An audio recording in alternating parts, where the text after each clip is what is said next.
दरिया के किनारे पे खड़े हैं और हमारे साथ जनाब अली हैदर राजा साहब हैं हमारे के जनाब इनसे पूछना है जो 13 रजब को जो प्रोग्राम हुआ है तो जनाब इसमें कैसे मामलात हुए, सिक्योरिटी का निज़ाम कैसा था जनाब। अस्सलाम वालेकुम।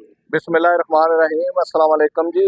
जैसे कि सबका सालों की तरह ये 13 रजब होता है, इस दफ़ा भी माशाल्लाह बड़ा जोश और जज्बे से लोगों ने मनाया है। हमारे अहले तशी एसपियान हैदर करार और अहले सुन्नत वाल जमात वालों ने भरपूर मिलजुल कर सब ने ये मनाया। और इसमें एक और जो है रास्ते में जैसे वो हमारा जाता है 13 रजब का जुलूस, रास्ते में लोगों ने केक काटे और सबीलें लगाई चाय की और ढोल की थाप पे शेरे और कसीदे पड़े और बहुत पुरअमन तरीके से और जैसे ये चलता आ रहा है और सब ने इसको अप्रिशिएट भी किया। और इसके अलावा जो सिक्योरिटी के अरेंजमेंट थे और सिक्योरिटी के इंतजाम थे उसमें डीपीओ साहब का बड़ा जनाब वो कंट्रीब्यूशन था, जिसमें SHO civil line, SHO city, DSP city, CSO साहब ने बहुत ही ज़बरदस्त इंतजाम किए। खारदार तारें कनाते लगा कर छतों पे पुलिस, और इससे पहले कभी भी नहीं हुआ, इस दफ़ा बहुत ज़बरदस्त इंतजाम उन्होंने किए और बहुत अच्छा। और जितने भी हमारे अहले तशरीह और अहले सुन्नत वाल जमात है इस इलाके के, इस एरिया में, हम मिलजुल कर और भरपूर हमसे वो भी तामुन करते हैं।